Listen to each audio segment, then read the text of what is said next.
sorry for all you people. I ended my recording, so there's gonna be 2 parts. I don't know why, but I'm sorry. So that's why I'm gonna post 2 parts. Oh,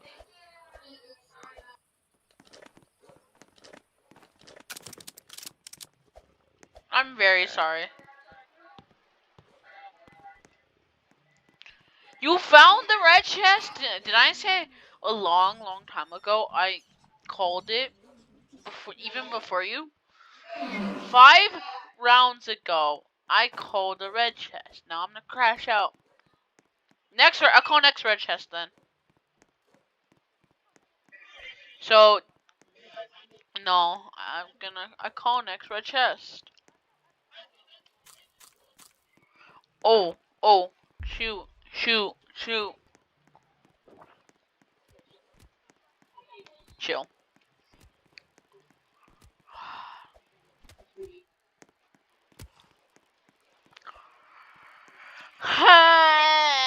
Oh wait, are you trying to? If you get an alpha wolf pellet from there, can I have one?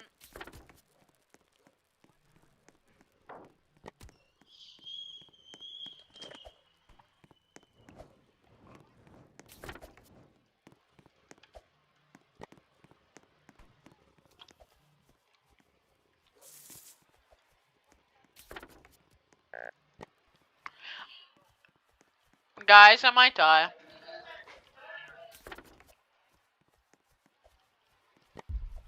Where am I? Where am I? Hell! Did you get an alpha wolf pellet from here?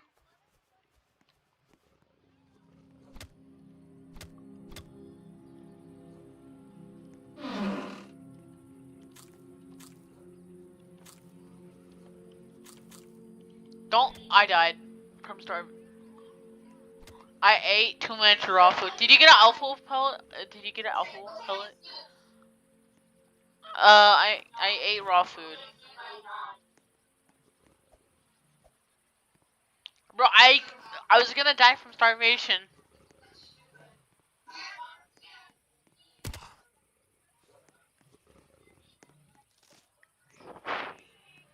No, that would not have made. I would have not made it. Can I have it? Yeah. This is a red chest. I wish you bad luck.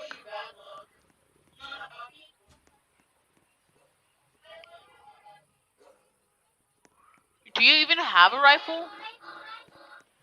Oh.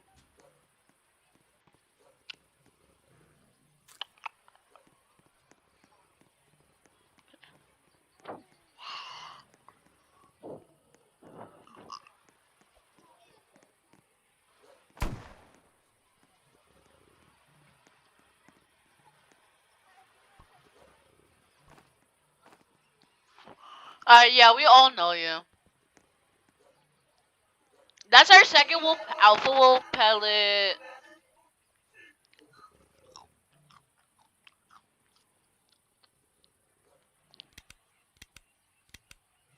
Okay.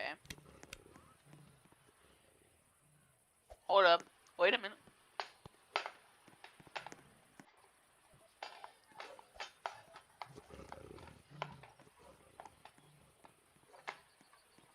How did you find it backwards though?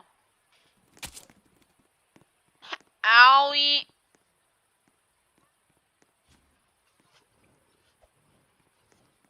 I accidentally went inside a man's booty hole.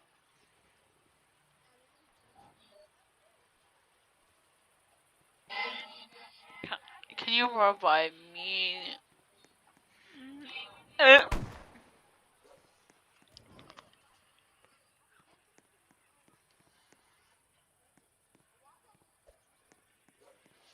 You need another one.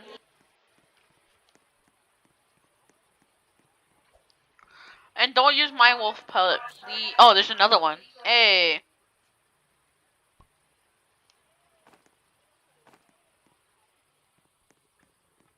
That's fine. But you need 2 bunny fits too. And I can't select anything.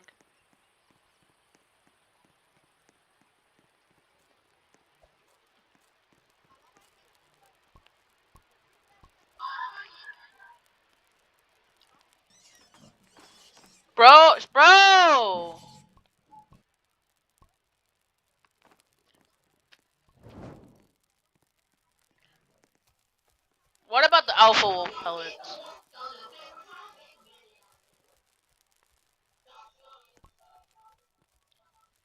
No, what about what about you? What about you? Wait, where's my wolf pellet? Hey, wait? I don't know where's my wolf pellet.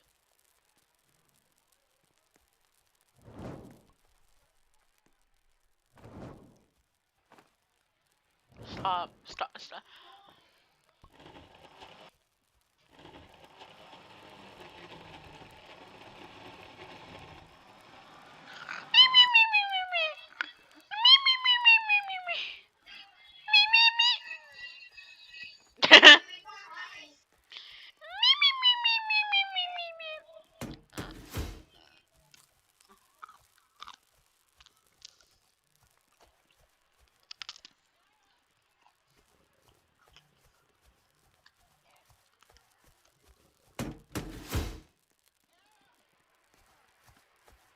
Hey, no.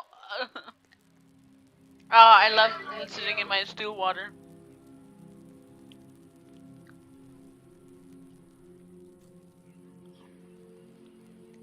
Ow.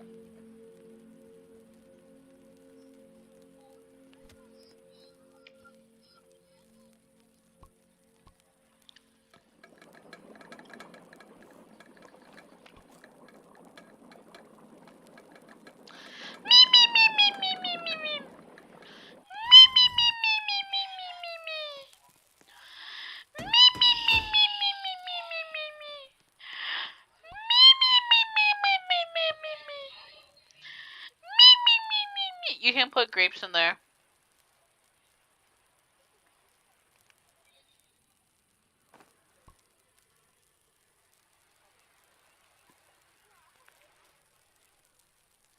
Um,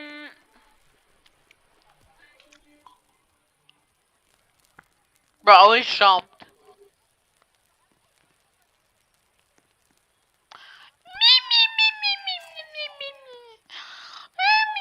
Hey, what's up, bro? You know that one anime scene where the guy goes on his toes and bends back, like, help!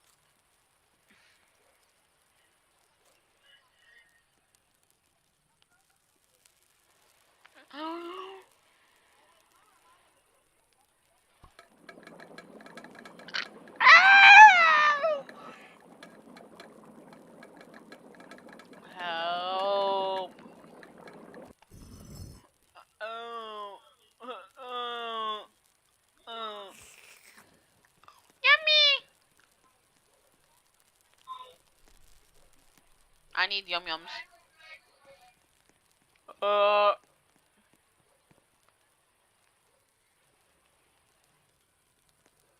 uh.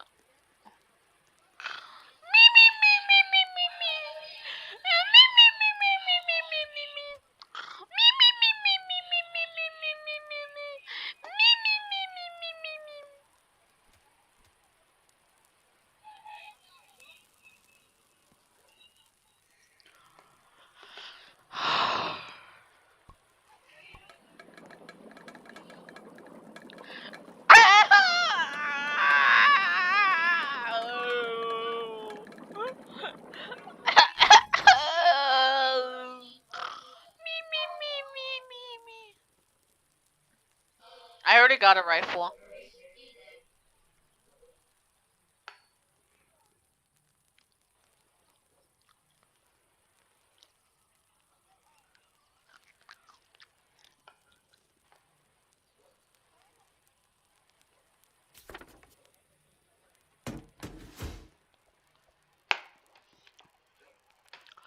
Yep.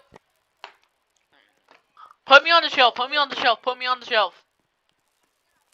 I want to sleep. I want to sleep in the shelf.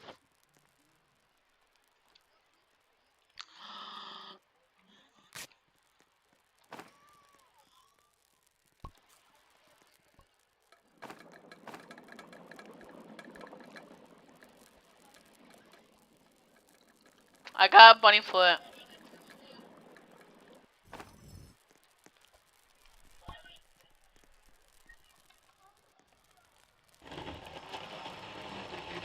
You did everything. I'm the magic stew man that spawns stew out of his inventory. Yeah, let's go ransack it. I call the red chest.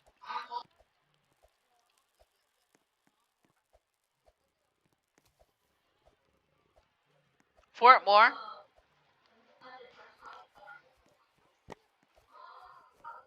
I see Nigers.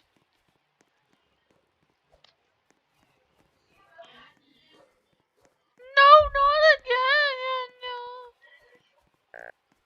I'm hungry.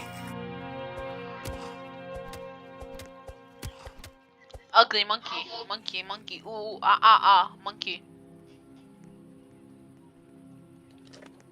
No.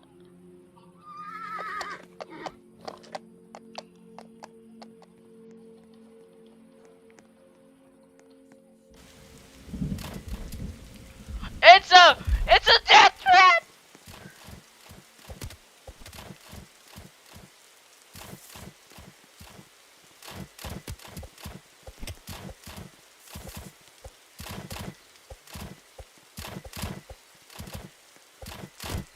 Ah! No, not again.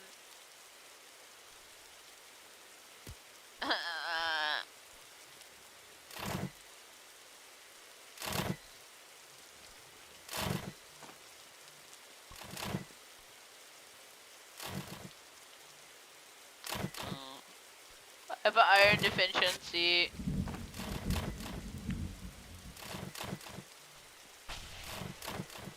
I did not die, I didn't die.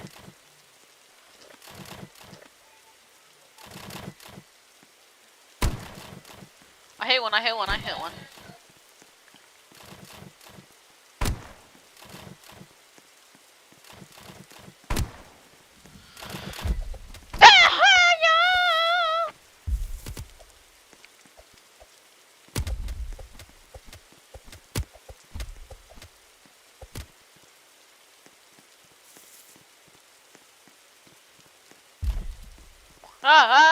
There's one more cultivist. There's two more cultivists.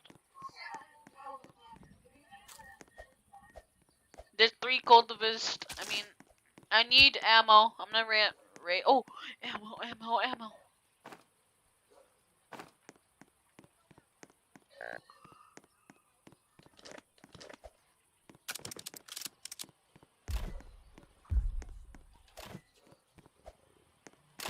What? The heck?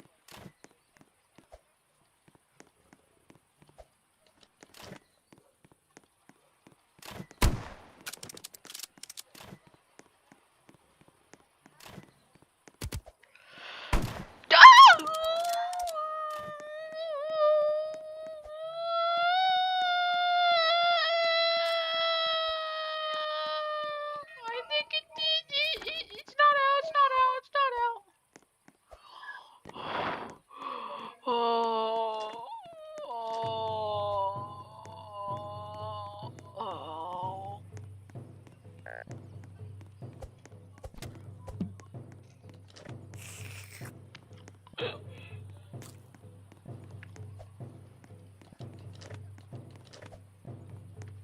Take one of them him into custody. Guys, I don't got a flashlight. I need a flashlight. Guys, I might need ammo.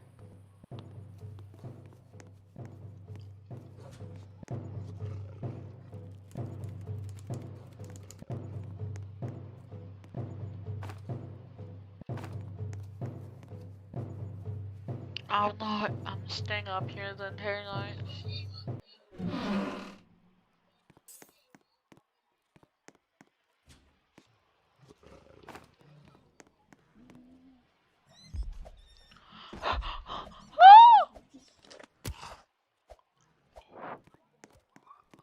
I'm one shot.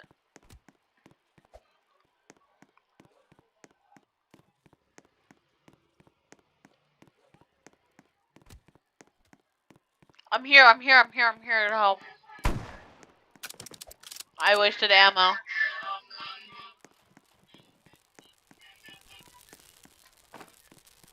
Humna hiya!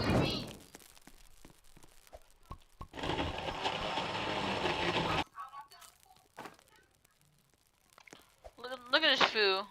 I'm gonna put this inside the barrel to fuel. Can I get some food? Can I take the child and like send? Oh.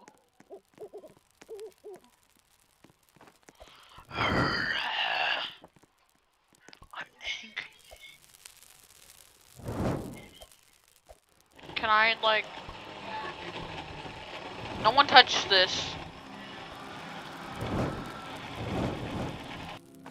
Okay, let's go finish the raid off the cultist. The cultist. Is he dead?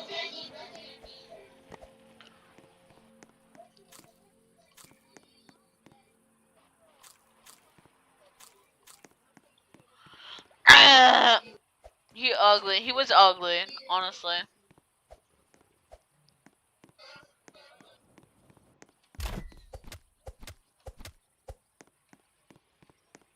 Where are these other cultists, bro?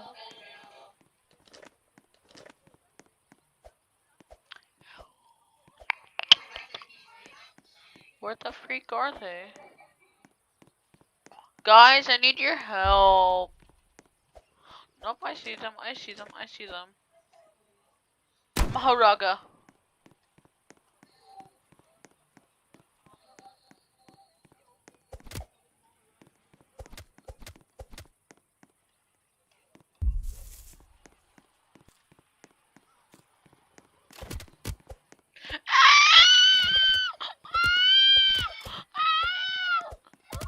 Yeah, he is. It is. He is.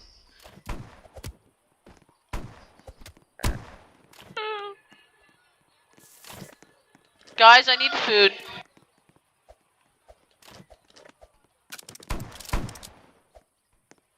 Maharaga is traumatizing, shall we say. I'm gonna traumatize him.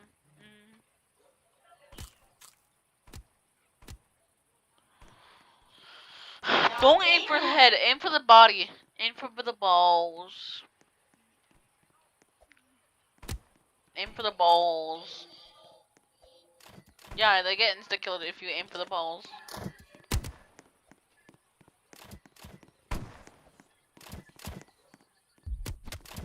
Ow!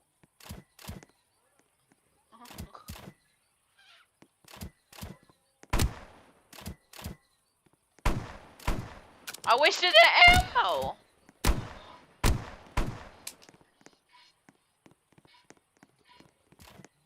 Jump him. You're gonna have to use a band-aid on me.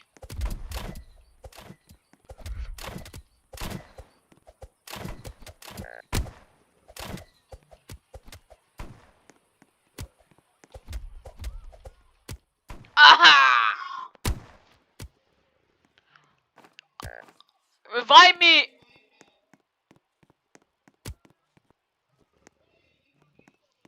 Revive me now.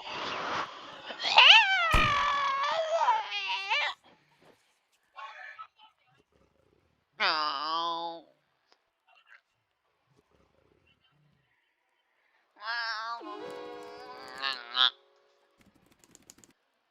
Oh, I'm gonna go mute. I'm gonna mute my recording. Hey, people who are watching, I'm gonna mute the recording because I'm gonna watch YouTube Shorts. Never mind, I'm just gonna watch YouTube Shorts while I'm dead. You do that. Okay, fine, I'm gonna...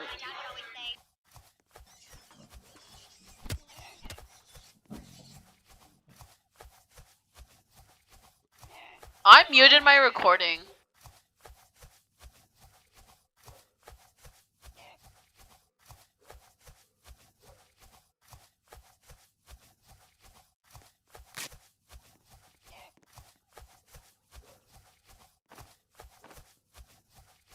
I didn't have the band-aid. Alex has the bandage.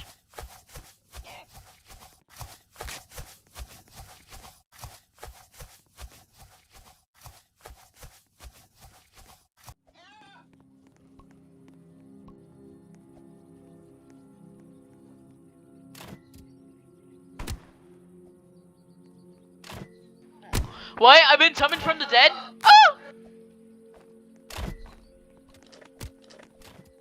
If I die, I die. Oh, who took the ammo?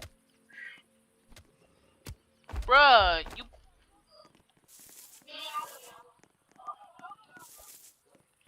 No, I'm starving too. May they die summon Maharaga. Oh, there he is. He's down here. Okay, one more room and I called the red chest already.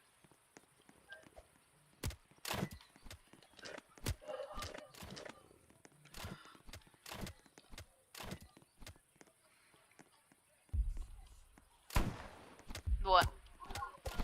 Yes, I know. Because only one person can get it. How the heck have you not known that for this entire time?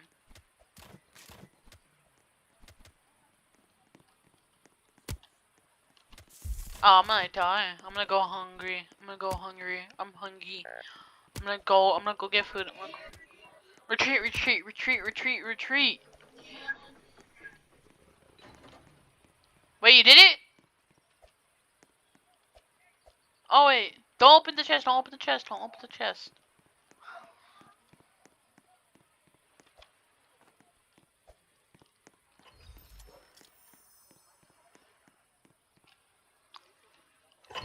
Hey, I actually did something. I might die from hunger. Oh, I had to go food. Oh god, I might be dead. I did not actually get sushi. As soon as I heard it, oh, I'm dead. Oh, goodbye, cruel world. I got a riot shield, bro. How? Ah! Stop throwing me around.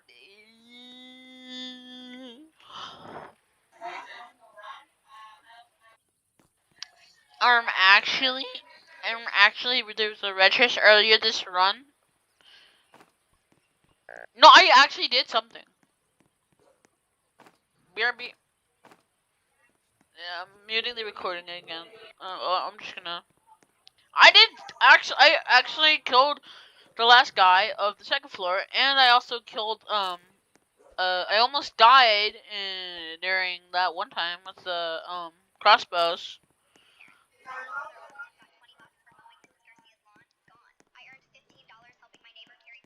I'm just gonna watch YouTube shorts until I get revived.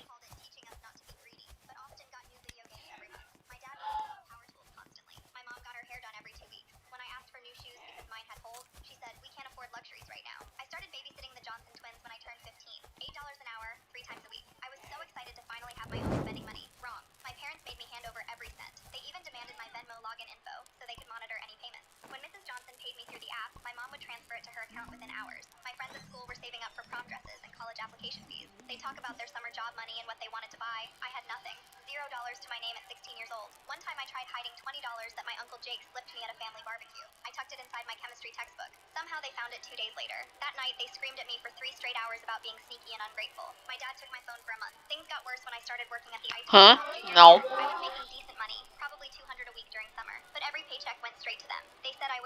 Because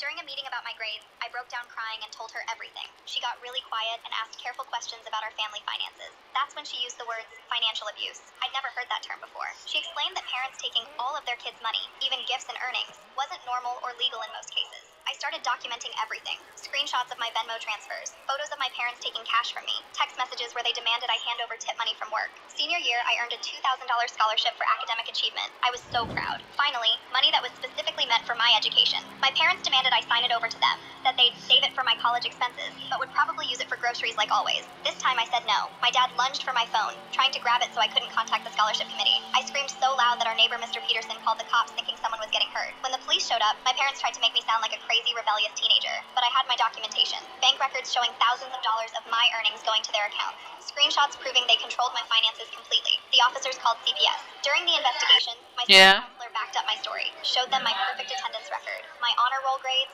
my clean disciplinary. I don't care. I don't care if you were, but I was just trying to keep my own money. CPS worked with my Aunt Linda to get me placed with her for senior year. She helped me open a real bank account that my parents couldn't access, helped me apply for more scholarships and file my college applications properly. I graduated with a 3.8 GPA and full ride to state school. My parents still think I'm ungrateful and selfish. They've never apologized or admitted they did anything wrong.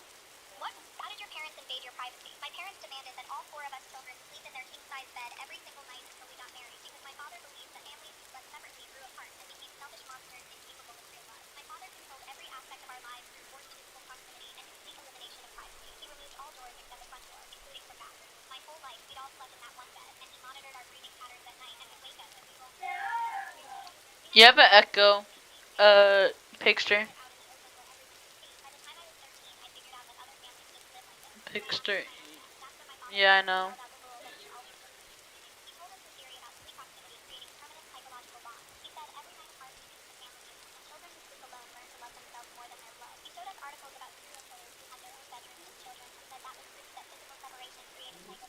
I don't know.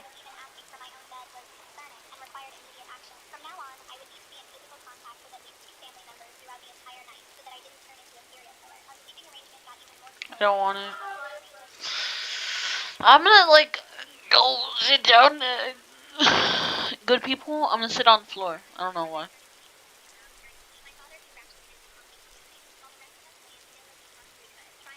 Actually, never mind.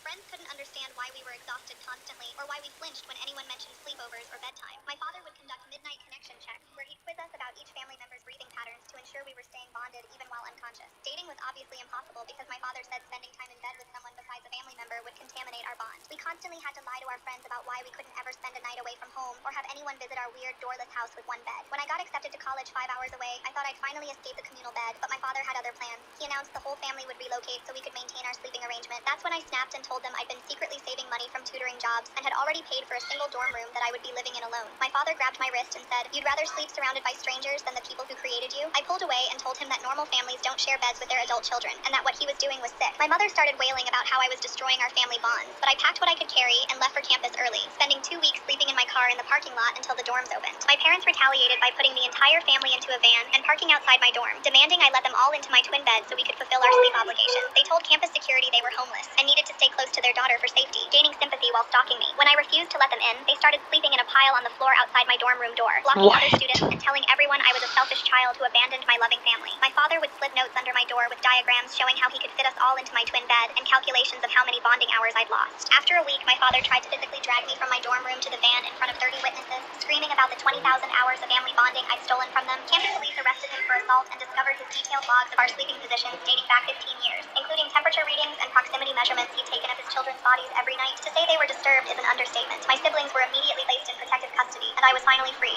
How did your What did your friend do that accidentally turned you on? What? 1. Decide to randomly put their legs on your lap to sleep while in a car. 2. I always went by an abbreviation of my name.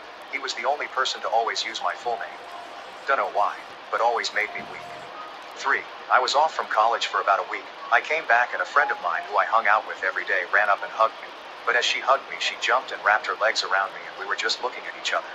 Should have just went for it, but alas, I only realized after the fact months later. If I could go back in time, I'd punch myself in the balls. 4. In high school, a girl I hung out with changed clothes in front of me on the basis that, well, you've seen me in a bikini, so whatever. And I was like, yup. 5. I was making coffee in my AeroPress for us and pressing slowly on the top of it like you're supposed to. When she shouldered me over, What did your friend do? What's the most valuable item you found that someone threw away? When I was 23 and broke as hell, working from my tiny apartment and sleeping on a mattress on the floor, I saw this estate sale flyer taped to a telephone pole. The guy had died with no family listed anywhere, and they were selling everything dirt cheap just to clear out the house. I needed a desk bad because I was doing freelance graphic design on my kitchen table, which was basically a folding card table from Walmart. My laptop kept sliding around every time I moved, and my back was killing me from hunching over. So I drove over there on Saturday morning with $40 in my wallet. The house was packed with random people digging through boxes of old books, kitchen stuff, and furniture that looked like it hadn't been moved since the 80s. That's when I spotted this oak desk in the corner of the living room. It was heavy as hell, definitely real wood, not that particle board garbage. The finish was worn down in spots where someone had probably rested their arms for years, but it was solid, $20. I counted out a 20 and told the estate sale lady I'd take it. Getting it home was a nightmare. Had to borrow my neighbor's pickup truck and recruit 2 guys from my apartment complex to help me carry it up 3 flights of stairs. We were all sweating and cursing by the time we got it into my place. The desk had this weird smell like old paper and coffee stains. There were water rings on the top from mugs, and the drawers stuck when you tried to open them. I spent that whole weekend cleaning it up with wood polish I bought at the dollar store. That's when I noticed something weird about the back panel. There was this tiny gap, like there might be another drawer hidden behind the regular ones. I tried pushing on it, pulling on it, but nothing happened. Finally, I grabbed a butter knife from my kitchen and started prying at the edge. After about 10 minutes of being careful not to break anything, this narrow drawer popped open. It was maybe 6 inches wide and had been painted over so many times you could barely see the seam. Inside was this little velvet pouch, the kind you might get jewelry in. It was faded and dusty. I don't know. I opened it up, there was what looked like an old dime sitting in there. I almost threw it away. I mean, it was just a dime, right? But something about it looked different. The design was weird, and it had this date on it that said 1916. I figured maybe it was worth like 50 cents or something to a coin collector, but I was curious, so I looked it up online. That's when I found out about Mercury dimes, and specifically the 1916D ones. Apparently, they only made a few 100,000 of them in Denver, and if you found one in good condition, it could be worth serious money. My hands were actually shaking when I read that some of them sold for $15,000 or more. I kept staring at this tiny coin, thinking there was no way something sitting in a $20 desk could be worth that much. I took it to this coin shop downtown the next week. The old guy behind the counter put on these special glasses and examined it under a magnifying light for like 20 minutes. He kept flipping it over and looking at the edges, muttering to himself. Finally, he looked up at me and said, "Where did you get this?" I told him about the estate sale and the hidden drawer, and he just nodded slowly. He said it was definitely real, definitely a 1916D, and in excellent condition because it had been protected in that pouch all these years. He offered me $12,000 for it on the spot. $12,000. I was making maybe 25 grand a year at my freelance job, so this was like finding half a year's salary in a desk drawer. Before I sold it, I got curious about the guy who owned the house. I went back to the estate sale organizer and asked about him. Turns out he'd been this quiet old man who collected coins his whole life, but when he got sick a few years back, he had to sell most of his collection to pay for medical treatments. This dime must have been one he forgot about, hidden away in that secret drawer. Maybe he put it there years ago and just never remembered where he'd stashed it. The estate sale lady said he lived alone and never had visitors toward the end. I ended up selling the coin for $13,500. First thing I did was pay off my student loans completely. Just like that, I went from owing 18 grand to being debt-free for the first time since college. But then I kept thinking about this old man who died alone, whose coin collection had kept him going through his medical bills. So I took $1,000 and donated it to the hospice where he'd spent his last few years. What? When I told the estate sale organizer what I'd done, she actually started crying. She said she'd been helping with care. What's the most about? Win my auction and not pay? Oh, trust me. I don't know. I make art as a hobby. Yeah. I only After walking through a 6 military medics, what is the strangest injury you treated that wasn't combat related? I've seen everything from shrapnel wounds to bullet holes, but nothing prepared me for Private Jackson stumbling into my aid station at 3 a.m. completely naked except for duct tape wrapped around his entire torso.